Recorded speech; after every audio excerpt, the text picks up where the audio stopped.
This video is a continuation of my previous video. I am solving multiple choice questions in the IMA support package. This package has about 400 multiple choice questions plus essay questions and techniques and strategies for taking the examination and what the examination structure looks like and how to prepare for it. You should have access to it. So check the video description below and click on the link to access it. This was created again by the IMA. So in my previous video, I solved question 1 to 10, and I'm going to continue from 11. So I solved 10 questions per each video, so I don't take too much time, and so I can explain as much detail as possible. Question number 11. If a company implements just-in-time inventory management program, it will expect that its inventory turnover will. Okay, so if we implement just-in-time, what effect will that have on inventory turnover ratio? Now, we need to explain what inventory turnover ratio is and just-in-time is. Inventory turnover ratio, which I will use IT, inventory turnover, the formula is cost of goods sold divided by average inventory. Okay. Now, that being said, just in time, how does just in time affect inventory turnover? Inventory turnover. Just in time means we are requesting for inventory right in time and we don't have inventory piled up. If that happens, our average inventory will decrease. So just in time will decrease average inventory because we don't have it piled up. Okay. So if average inventory is decreasing and the denominator is decreasing, that means our IT, which is inventory turnover, will increase. So just in time increases inventory turnover. So with the question we have, it says inventory turnover will decrease here. So we're going to cancel those or eliminate. So we have 50% chance of getting this question right instead of 25%. Now we will move on and see days sales in inventory will decrease or increase. How would that have effect on days sales inventory? Days sales inventory, the formula is days in year divided by inventory turnover. Inventory turnover. And what do we know about inventory turnover? We know inventory turnover is increasing, which is the denominator. So if inventory turnover is increasing, average days sales in inventory will decrease since the denominator is increasing. So we're going to have a decrease, which is the decrease here. So the answer choice or the correct answer is A, which says just in time we'll have inventory turnover increase and days sales in inventory will decrease. So the correct answer for question 11 is A. If you want to have all the formulas in one place, it's hard if things are not gathered. I have a cheat sheet that I have put all the formulas in one place, another concept, another detailed things you need to know to pass the examination. Use the same link in the video description below to have access to that. This I have created in such a way that you can cut them into indexed or flashcards. You have them in your pocket, so you can review them while you are in the elevator, while you are gymming or jogging. You can just review them. You have them in handy. So let's move on to question number 2 and number 12. A company uses cost, volume, profit analysis to evaluate a new product. The total fixed cost, okay, of production per year is 160,000. The unit variable cost is 50, which are the following combination of unit selling price. So unit selling price and break even of units sold per year is correct. Okay, so we need to find an answer that has selling price. If we use selling price, we'll have the same break even. So we have been given A, B, C, and D have selling price and break even, selling price and break even. Which one is going to be the correct one? Now, what is the formula for break even? Formula for break even is fixed cost divided by contribution margin. All right. And what is a contribution margin? Contribution margin is selling price minus variable cost. Okay, so that's a contribution margin. So we are going to insert these numbers and see which one will correspond. We can do some process of elimination here because variable cost is 50. Anything that is 50 and below is not going to give us the answer. Okay, anything that is 50 and below is not going to give us the answer. So A is 50, we're going to eliminate, and D is 70, not D. D is C is 25. So we're going to eliminate A and C. Process of elimination is very important in examination. It increases your chance of getting a question right. So we used to have 25% chance of getting it right, but now we have 50% chance of getting it right because we have eliminated A and C. Right, so let's go ahead and insert these numbers and see. So if we choose A, so let's see A, if fixed cost is 160,000. No, B actually, sorry. A we already eliminated, so B fixed cost is 160,000 divided by contribution margin. Contribution margin is 100 minus 50, which is 50. That will give us a break even of 3,200. Okay, and we know the break even here is 1,600, so that is not the correct answer. So we cancel B. So now we know D has to be the correct answer. But let's find out, let's solve it and see. 160,000 divided by 70 minus 50 is 20. So 160,000 divided by 20 will give us 8,000. So the break even is 8,000. So that is why the correct answer for number 12 is D. 70 selling price and 8,000 break even is the correct answer. Question number 13. A company had total sales of 500,000 in the first quarter of the year, which was the same amount as is recorded in the first quarter of the prior year. Okay. So current is 500,000 the same. However, its account receivable balance increased from 230,000 last year to 300,000 this year. Which of the following is the most likely explanation for increase in account receivable? Okay, so the sales are the same. Okay, as we told, the sales are the same, but account receivable increase. So that means we are not collecting account receivable. Okay, meaning we are collecting less of it. So which of the answer questions, or which of them is a possibility for having increase in account receivable? Why are we not collecting them as often as we should? Okay, a company initiated the use of factoring the current year. Okay, if we do the use of factoring means selling account receivable to a company that's an expert in collecting it. That should decrease our account receivable. Okay, it shouldn't increase it, that should decrease it. So A is not correct. B, the company shortened its payment terms in the current year from 60 days to 30 days. Okay, that should speed up our collection period. We shouldn't have more account receivable if that's the case. Okay, so we should have less account receivable. So A is not correct. The company discontinued the use of factoring. So this A is opposite of C. Okay, if we use factoring, we'll have less account receivable. If we don't and discontinue, we have more. So this is a possibility. So the answer choice for the correct answer for question number 13 is D, C, which is the company discontinued the use of factoring in the current year. So correct answer is C. Question number 14.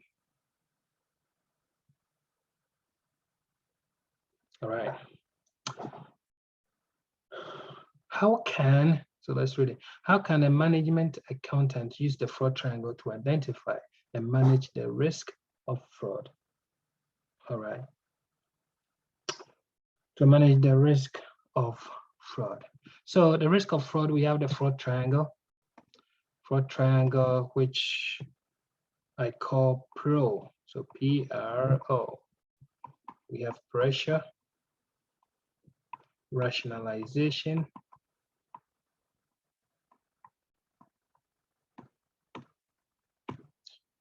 opportunity.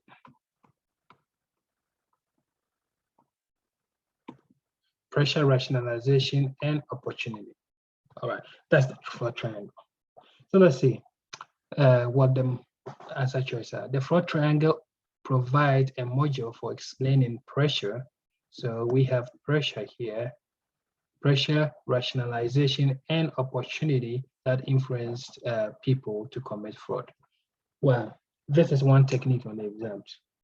Answer the question in your mind. Once you answer the question in mind and you know what you are looking for, it is easy, straightforward, and then you answer the question. So this, the correct answer, which I will not waste time, is A. That is the fraud triangle module. Pressure, rationalization, and opportunity that influence people to commit fraud. These are the fraud triangle. When there's pressure, rationalization, opportunity, this is what influence people to commit fraud. So the correct answer for question number 14 is A. Question number 15. Which of the following is a permitted transaction? Okay, so we have permitted transaction under U.S. Foreign Corrupt Practices Act, okay, which is abbreviated as US FCPA, which is permitted. One, before I look at the answer choices, okay, I will answer the question, okay, which is permitted. We know what is permitted is commercial bribery. Sorry. Commercial bribery is permitted, which is sometimes called facilitating payment. This is permitted, but it's not permitted under UK Bribery Act. Okay, it's not permitted under UK Bribery Act, but it's permitted under US FCPA. Okay, so let's see, and the answer choice is which one is the one that's permitted. Permitted to payment, A, payment to close friends of government officials to obtain an exception to a regulation. So that is not permitted. The reason facilitation payment is permitted is you are not using it to gain advantage. You are using it for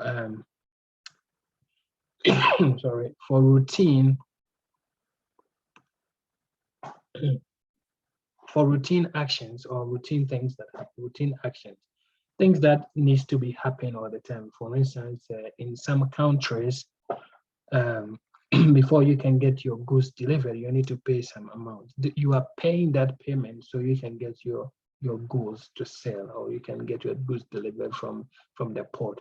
You are not paying to gain advantage. So that is why facilitating payment is allowed under US FCPA. So answer choice A is not correct. B, payment to government officials to circumvent importation rules in countries where such payments are a customary business practice by multinational competition. No, note the word circumvent importation rules. Okay, so that is done to gain advantage. Okay, that's bribery is done to gain advantage. So B is not the correct answer. C, payment to expedite routine government action. Yeah, that falls under facilitation payment. So correct answer is C. Correct answer is C. So I'm going to select that. Correct answer is C for question number 15. Question number 16. A commercial bank offered 100,000 1-year loan, so 100,000 1-year loan with annual interest rate of 6% and a 10% compensation balance. What is the effective annual rate? Okay, so this is also a formula question, and one of my favorite questions to answer are the ones with formulas, not the theory ones. Okay, because if you know the formulas, it's easy for you to answer these questions. Okay. The formula for this, by the way, you can have the access to this formulas if you check the video description below and click on the link. I have prepared a package with all the formulas in one place, so it's very organized. It's easier for you to analyze it. But the formula that we should use here, we have interest rate, The formula is interest rate divided by 1 minus compensation percentage.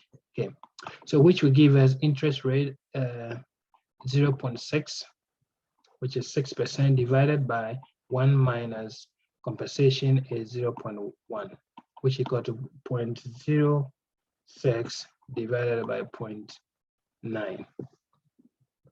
Okay, so we have this equals 0.6 divided by 0.9 will give us 0.0667. Okay, 0.0667, which is 6.67%. So the correct answer here is B. Okay, with calculation, you get it right, you can never go wrong. So, but there's other way you can do it if you want to find this out. Okay, so you went for a loan and you have to pay interest of 6%. So 6% on 100,000, which is 0.06 multiplied by 100,000, is equal to 6,000. Okay, but how much cash are you getting? How much the money are you getting? You're borrowing 10,000, but compensation, you need to leave 10% as a compensation. So in a sense, you are only getting 90,000 because we cannot use the 10,000 the compensation.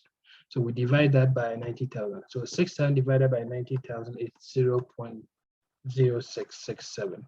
So you get the answer either way, but I love the short one where this question and then you don't use the numbers, just use the percentage and move on.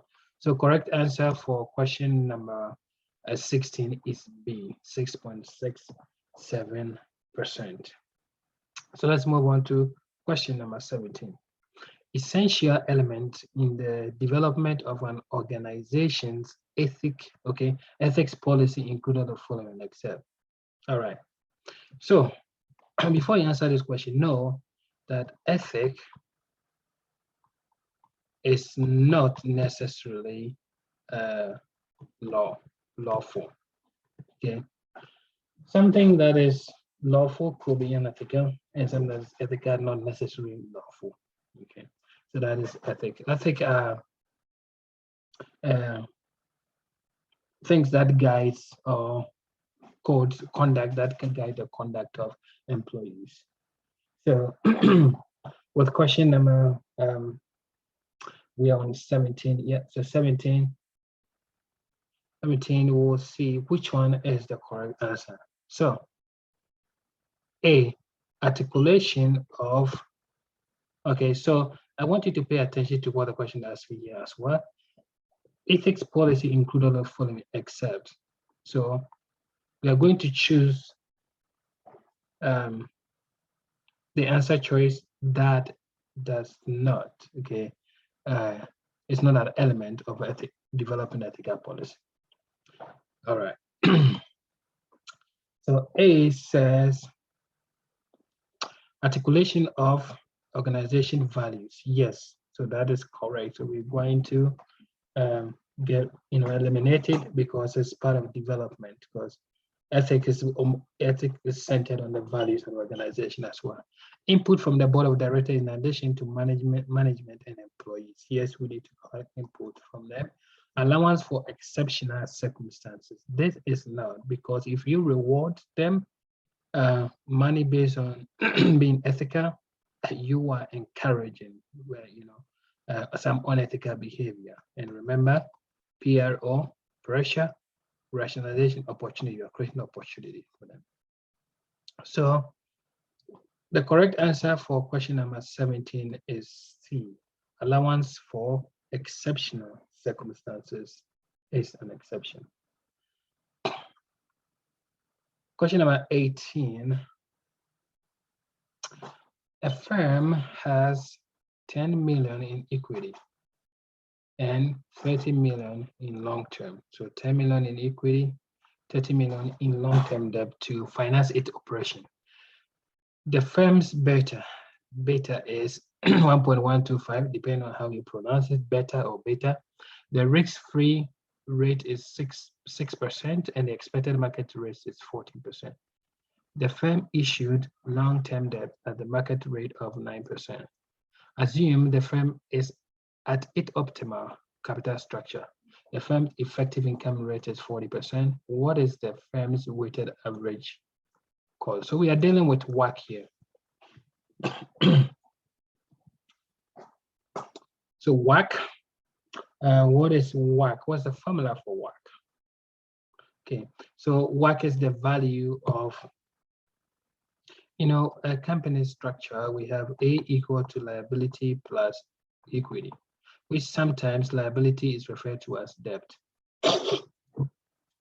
So WACC calculates the average of cost of debt and cost of equity.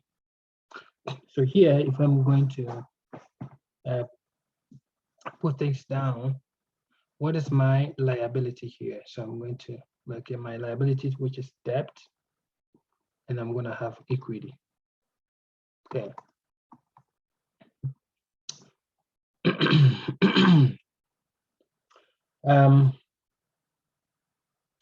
Equity is long-term debt 30. All right, so we have 30 out of what? Okay, 30 is our long-term debt. FM has 10. Okay, here, so we have 10 million and 30 million. Okay, so that means 10, the total is 40. Total value is 40. Liability, equity plus liability. Total value is 40. So 10 divided by 40. The percentage is, sorry. This is actually for debt. Okay, let me split this here. So debt is 30. So 30 divided by 40 is 0.75. And equity, which is 10 divided by 40 is 0.25. So these are the percentage. And WACC, what WACC does is we have, we are going to have this percentage is multiplied by the cost. Okay, multiplied by the cost. So we're going to have, once we have this, we're going to have the WACC. So calculating WACC, we'll have debt equals 0.75, equity equals 0.25. And you're going to find their cost. Okay, multiply them by cost and we add it. So we have the WACC here. All right. So what is the multiplication here that we need to do? We know debt has 40% tax.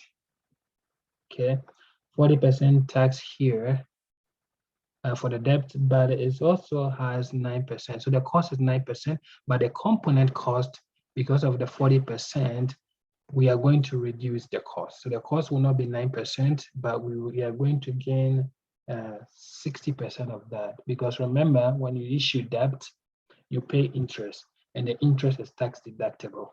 So the interest on debt is going to provide some shield for us. So that is why the debt we're going to multiply by 9%, multiplied by 60%. And 60% is 1 minus 40%. The 60%. So we have 60% here. Now, what is the cost? Cost for equity. If you use this 14%, you are going to get it wrong. That's the market rate, you're going to get it wrong. But we need to find the cost, which is the rate of return, okay, or expected rate of return, which here we have been given beta. So that means we are going to calculate cap M to find the expected rate of return. And we know cap M. How do we calculate cap M? Cap M, we have risk-free plus beta minus risk premium, which is market risk minus risk-free. Okay, so risk-free here is 0.06%, 0.06, which is 6%. So 0.06 plus beta, 1.125. And then market rate, 14% minus 6%, 14 to 0.14 minus 0.06. Okay, so calculating everything, we get 0.15, we get 15%. So this is the 15% we are going to use here as the expected rate of return, which is a cost of capital. So we're going to have 0.15. So we have 0.25 multiplied by 0.15, and I'm going to reduce this arrow here so I can have this 15% going here. Okay, so we're going to multiply. So 75% plus 9% plus 60%, 75% multiplied by 9% multiplied by 60% plus 25% multiplied by 15%. So this is a plus here. We are adding, that's the sum. So that will give us 0.78%. So when you calculate this on your calculator, 75% multiplied by 9% multiplied by 60% plus 25% multiplied by 15% should give you 0.78%, which is 0.78, which is 7.8%. Okay, so the correct answer here is A. So we have A in question 18 as the correct answer. 19. Which standard in IMA's statement of ethical professional practice states that financial management professionals should not engage in activities that might discredit the profession? Good. One tricky thing about the IMA standard is the discredit and then credibility. Discredit, the profession doesn't have anything with credibility. It is not. Okay. Credibility is about communication. Credibility is communicating information responsibly and objectivity, and also communicating any delay, deficiency, and limitations. Okay, that is credibility. Okay, anything that would discredit professional has things to do with integrity. Okay, integrity. Do not engage in things that would discredit the profession. That is integrity. So with the IMA standard, which I have a short term for SICK, which is kind of SICK, pronounced as SICK. So competence, confidentiality, integrity, and credibility. So profession discredit is under the integrity standard. So the correct answer for question number 19 is A, integrity. The question number 20 will be our last question for this video series, and then we'll watch the next one. We'll do the next one. So question number 20. Using the capital asset pricing module, an analyst has calculated an expected risk adjustment return of 17% for the common stock of company. The company's stock has a beta of 2, all right, and the overall expected market return for equity is 10%. The risk-free return is 2%. All else being equal, the expected risk adjustment return for the company's stock will increase if the, okay. So what will increase? What will make us have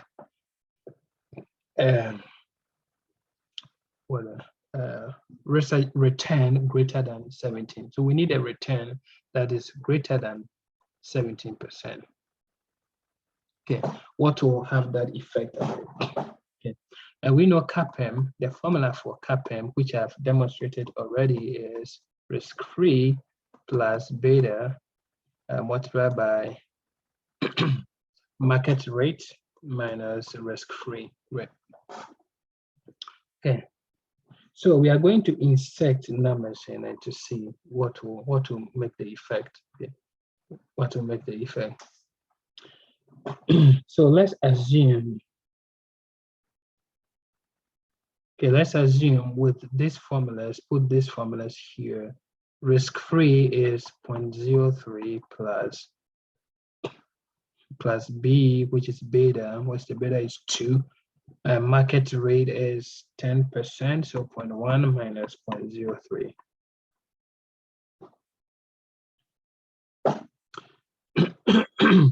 So we have here, if risk-free return decreases.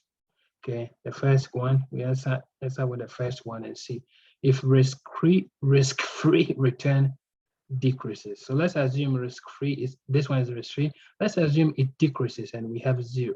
So we don't have anything. So 0 plus 2 multiplied by risk-free, 0.03 is gone, is 0. So 0.1 minus 0. So 2 multiplied by 0.1 is definitely going to be greater than 17%. 2 multiplied by 0.1 is 0.2, which is 20%, and 2 or 20%.